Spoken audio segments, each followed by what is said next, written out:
February 9th, 1985.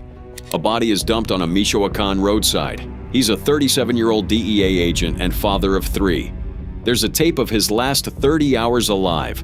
And according to the agent who hunted his killers, the CIA had a copy. Here are 7 of the most disturbing interviews with DEA agents who fought Mexican cartels.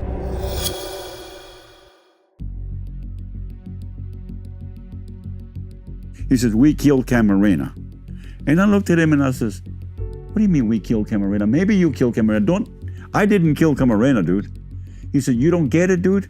I mean, we, the U.S. government." January 1989. The DEA hands one of its most decorated undercover agents a cold case nobody's been able to crack in 4 years. Hector Barelas, the man former colleagues called the Wyatt Earp of the DEA, takes the file and starts pulling threads. By the time he's done, he won't just have solved the case. His career will be in ruins, and he'll be telling Fox News on the record that the United States government helped kill one of its own. Before the case ever landed on his desk, Barelas had already been through things most agents never come back from. In one of his earliest undercover assignments in Mexico, he was sent alone, without backup, without surveillance, into the mountains to negotiate a drug buy with heavily armed traffickers. He crossed a river. He walked into the encampment. He sat down with the men, looked at the product, and walked back out. The arrest was supposed to happen later when the load came down to a controlled location. It didn't go that way. When the traffickers arrived, a shootout erupted. 7 people died on the ground. Barelas has openly admitted in interviews he doesn't know how many of those 7 he killed himself. He survived. He kept working undercover, and by the late 1980s, his bosses considered him the best Spanish-speaking agent the DEA had. That's why they gave him Camarena. The case was the murder of Enrique Kiki Camarena. February 7th, 1985, Camarena walked out of the U.S. consulate in Guadalajara to meet his wife for lunch. Officers from Mexico's intelligence agency, the DFS, surrounded him, blindfolded him, and put him in a car. They drove him 5 miles to a hacienda owned by Rafael Caro Quintero of the Guadalajara cartel. Retired agent Hector Barelas claims a former CIA agent participated in the torture of Camarena. For more than 30 hours, they interrogated him. They crushed his skull, jaw, and cheekbones with a tire iron. They drilled a hole in his head. A cartel doctor was on standby with a syringe, keeping Camarena conscious so the questioning could continue. 2 days later, his body was dumped on a ranch. That much the world already knew. Barelas' job was to find out who else was in the room. He spent the next several years building a case the DEA didn't want him to build. He kidnapped a Mexican doctor and brought him across the border to face trial. He turned former cartel enforcers into federal witnesses. He had Mexican federal police comandantes feeding him intelligence in private meetings most of his bosses never knew about. Witnesses came forward. One of them, a former CIA contractor named Lawrence Harrison, sat across from Barelas in a Washington office and said something Barelas later admitted he didn't believe at first. Harrison passed 3 days of polygraph testing. The results came back clean. According to Barelas and his colleague Phil Jordan, the former director of the El Paso Intelligence Center, the same conclusion came from sources inside the Mexican Federal Police. CIA-linked operatives, they said, were physically present in Camarena's interrogation room. They weren't there to save him. They were there to find out what he knew about a Contra funding operation moving cocaine through Latin America. When Barelas took the findings up the chain, his supervisors told him to drop it. He was transferred to Washington and ordered to stop pursuing any angle suggesting U.S. assets had foreknowledge of the kidnapping. He retired in 1996 with what he called a career in ruins. He stayed quiet for almost 2 decades. Then, in 2013, he sat down with Fox News, and again in 2020 with the Amazon docuseries, The Last Narc, and said it on the record. The CIA had the torture tapes, he claimed. They were the ones who handed them over to the prosecution. However, the agency has denied every word of it. But Barelas never walked it back, and neither did anyone else who came forward.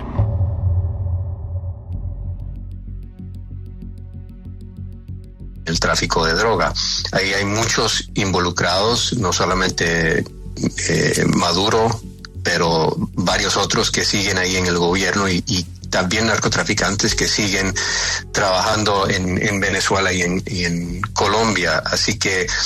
If Barella's story makes you wonder how dirty things got in the 1980s, this next one will tell you the answer hadn't changed by 2003. Sandalio Sandy Gonzalez had spent 27 years with the DEA. He'd run the agency's entire South America division. Now he was the special agent in charge in El Paso.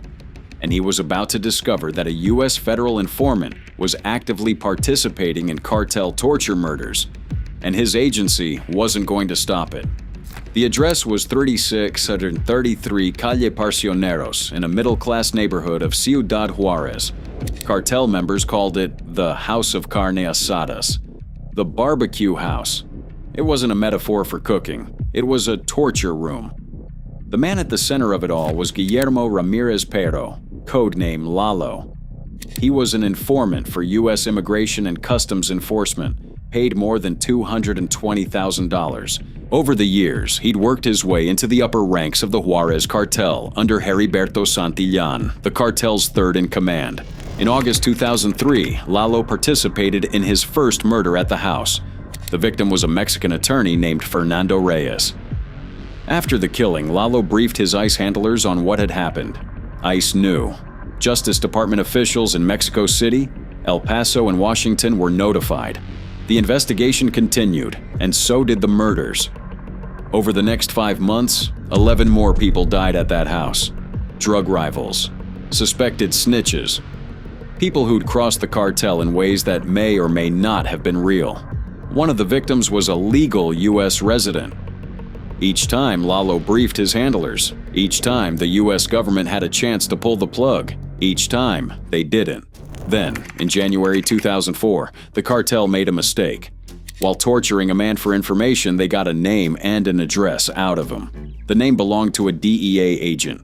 The address was the agent's home in Juarez, where the agent's family was sleeping. That's when Sandy Gonzalez found out. He had to evacuate every DEA agent and their family out of Juarez within hours. Then he sat down at his desk and wrote a letter so blistering it would end his career. He sent it to his IC counterpart, with copies to the U.S. Attorney's Office. He called the informant's activities homicidal. He called the whole operation a moral catastrophe. What happened next was almost as disturbing as the murders themselves. Gonzalez's bosses gave him poor performance evaluations. The case was buried. Years later, in court testimony, former DEA Administrator Karen Tandy confirmed that she had personally briefed then Attorney General John Ashcroft and Deputy Attorney General James Comey, the man who would later run the FBI, on the affair. Gonzalez sued the government and won a whistleblower settlement. In a 2008 interview with Reason magazine, he laid the whole thing out. ICE had let 12 people die so they could keep using their informant. The cover-up went all the way to the Attorney General, and the only person who lost his job was the man who tried to stop it.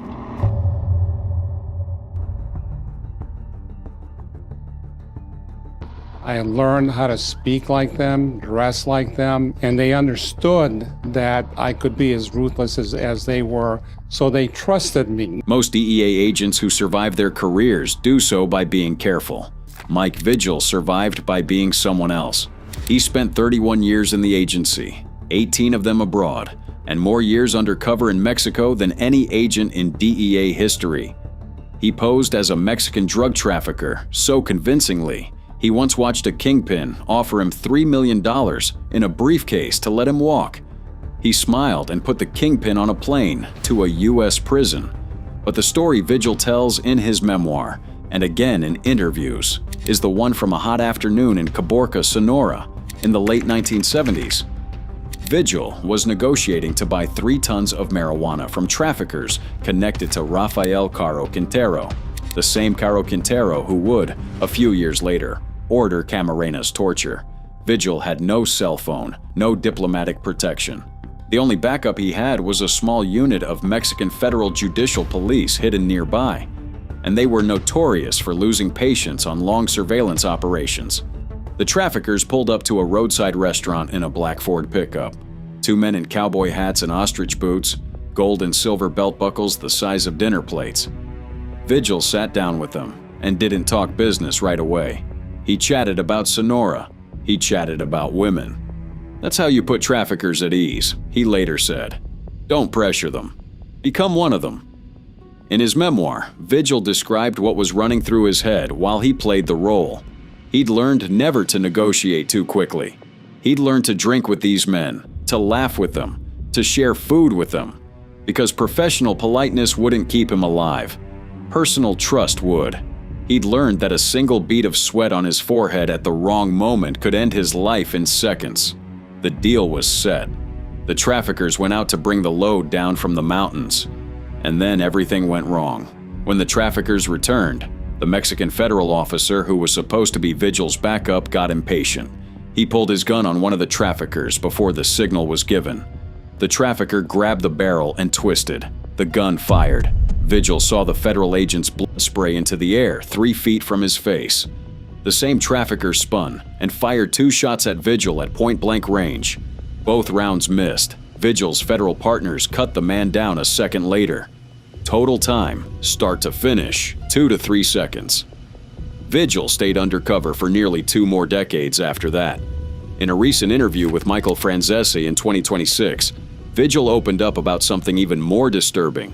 What cartels do today, in 2026, that they didn't do in his era. He described CJ&G-run terror schools in the mountains, where recruits lured by fake job ads were forced through cannibal-style initiation rituals. He described the pozoleros, the cartel disposal specialists who liquefy bodies in caustic chemicals so there's, quote, no body, no crime. Human beings, they had to practice. And I remember one of them spit it out and it was full of dirt and they say, eat it or you're gonna die. His comparison was simple. The American mafia he'd grown up around in New Mexico, he said, isn't on the same level as today's cartels. Not in scale, not in weapons, and not in how they treat the people unlucky enough to live in their territory.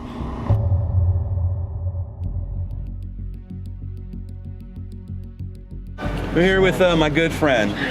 Silly is the famous DEA agent whistleblower who blew the whistle on the CIA moving cocaine and drugs back in the Iran-Contra days. Vigil survived because he transformed himself into someone the cartels recognized as one of their own. The DEA agent in this next entry tried something even more dangerous. He tried to tell the truth from inside the system, and he ended up in federal prison for it. His name was Celerino Castillo III. Friends called him Cele. And in the late 1980s, he was the DEA's man on the ground in El Salvador and Guatemala. A Vietnam combat veteran who joined the DEA after the war, Castillo found himself stationed in the middle of Central America's dirtiest decade. The Cold War was hot down there. The Reagan administration was funding a proxy army in Nicaragua called the Contras, and the Contras needed money. What Castillo started documenting in his DEA files was that some of that money was coming from cocaine. He filed reports on aircraft tied to known traffickers landing at Ilopango Air Base in El Salvador, the same airfield being used to resupply the Contras. He filed reports on CIA operatives meeting with drug pilots. He filed reports on a 1987 joint operation involving the DEA, the CIA, and Guatemalan military intelligence, in which several people were murdered. He documented the names. He documented the file numbers. He documented one CIA officer specifically, Randy Capister, who Castillo placed at the scene. He raided the home of a former U.S. Marine in El Salvador and found U.S. military munitions inside. The man, according to Castillo's reports, was working for the Contras and had connections to Felix Rodriguez, the same Cuban-born CIA operative whose name would later surface in the Camarena case. Castillo wasn't building one report. He was building a paper trail that ran from a small DEA office in Central America all the way back to the White House. In one of his most chilling lines, Castillo described Ilopango as, quote, the O'Hare Airport of drug trafficking. Then John Kerry's Senate committee opened an investigation into Contra drug ties. And here's where it gets disturbing. According to Castillo, the committee never interviewed him. The reason given, he said, was that the DEA had concluded no evidence existed of Contra drug trafficking. Castillo had the evidence. It was sitting in DEA filing cabinets. Nobody asked. He left the agency, wrote a memoir called Powder Burns, and spent years on the speaking circuit warning anyone who would listen. Then in 2009, he was arrested on federal firearms charges related to selling guns at gun shows. He went to federal prison. You're active, you're a truth activist, you love your country, and His supporters said it was retaliation. The government said it was the law. Castillo himself never stopped telling the same story he'd been telling for decades. The cocaine planes were real, the cover-up was real, and the DEA agents who actually saw it happen were the ones who paid for it.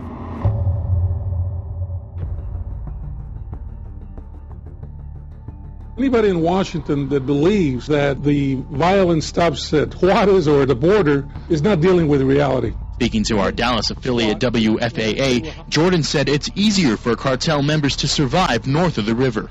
A lot of them, either with hidden identities or stolen identities, live on the American side because it's safer, obviously. You can ignore one DEA agent making explosive claims about the CIA. You can call him a conspiracy theorist.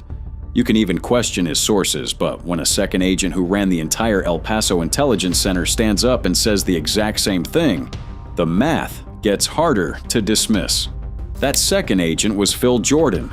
EPIC, the El Paso Intelligence Center, was the DEA's nerve center for cartel intelligence. Every wiretap, every informant report, every flight path, every photograph of every kingpin in the Western Hemisphere flowed through EPIC. Phil Jordan ran it. He also happened to be one of Camarena's closest personal friends. In a Fox News interview in 2015, Jordan revealed something that, even by the standards of this video, is hard to sit with. Whenever he had to fly into Mexico City for DEA business, he asked specifically that Camarena be the agent to pick him up at the airport. Jordan was former military, and he trusted Camarena because Camarena was an ex-Marine. The two of them had a quiet understanding that they were the ones who watched each other's backs. Jordan would later describe how cowardly the cartel kingpin who tortured his friend really was, given the way Camarena was killed. Then Jordan got the call that Camarena had been kidnapped. What Jordan said next on Fox News is one of the most chilling lines any DEA agent has ever delivered on television. He said that the former head of Mexico's federal police, Comandante Guillermo Gonzalez Calderoni, had told him personally what happened in Camarena's interrogation room. Jordan's exact phrasing: he was told CIA operatives were in there, actually conducting the interrogation, actually taping Kiki. The same source, Jordan said, told him the CIA had been involved in the movement of drugs from South America through Mexico into the United States. The prosecution eventually obtained the torture tapes. Jordan's claim, just like Borrelles's, was that the source of those tapes was the CIA itself. Jordan's life after the case was as bleak as anyone's. In 1995, his younger brother Bruno was murdered in El Paso in what Jordan believed was a hit, ordered by the Juarez cartel's Amado Carrillo Fuentes. He spent years trying to prove it. Eventually, his obsession led him to attempt to hire a contract killer to murder a young man he believed knew the truth. He was arrested. He was convicted. The decorated DEA director who'd run the entire El Paso Intelligence Center died with a felony record on his name. But the part of Jordan's story he never walked back, all the way until the end, was the 4 words about his friend actually taping Kiki.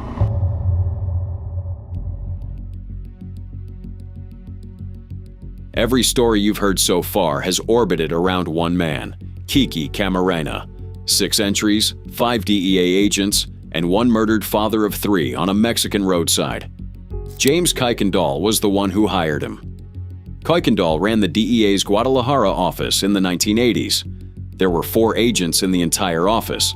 4 agents trying to surveil dozens of high-level traffickers in a city the cartels had quietly turned into their unofficial capital.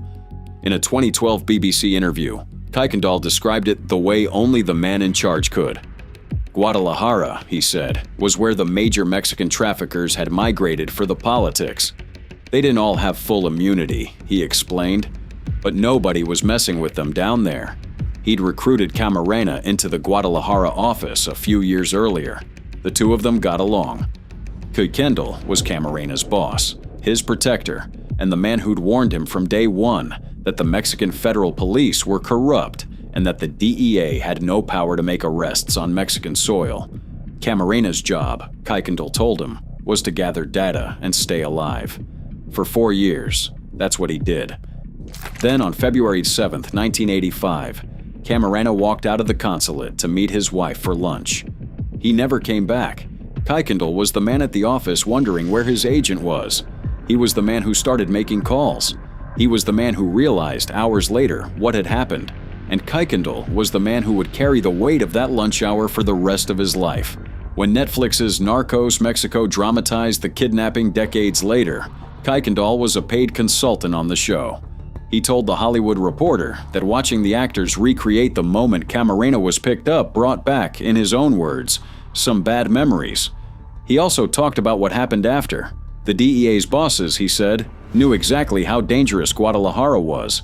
His office had reported it for years. The threats, the physical intimidation, the cartel members who knew every American agent's home address. And nothing changed until an agent was tortured to death. Within months of Camarena's murder, Kikindall's superior reassigned him to Laredo. The reason given in his boss's words was that he was burnt out and too emotionally attached. Translation, he wanted vengeance, and Washington didn't. In December 2020, Kuykendall did something even his colleagues didn't see coming. He sued Amazon and the makers of The Last Narc, alleging the documentary depicted him as somehow complicit in his own friend's murder. Amazon briefly removed the series, then put it back up. It's the most uncomfortable note in this whole story. Even DEA agents accuse other DEA agents of looking the other way. 40 years after Kiki Camarena was killed, the men who knew him best are still arguing about what really happened, and none of them are getting any younger.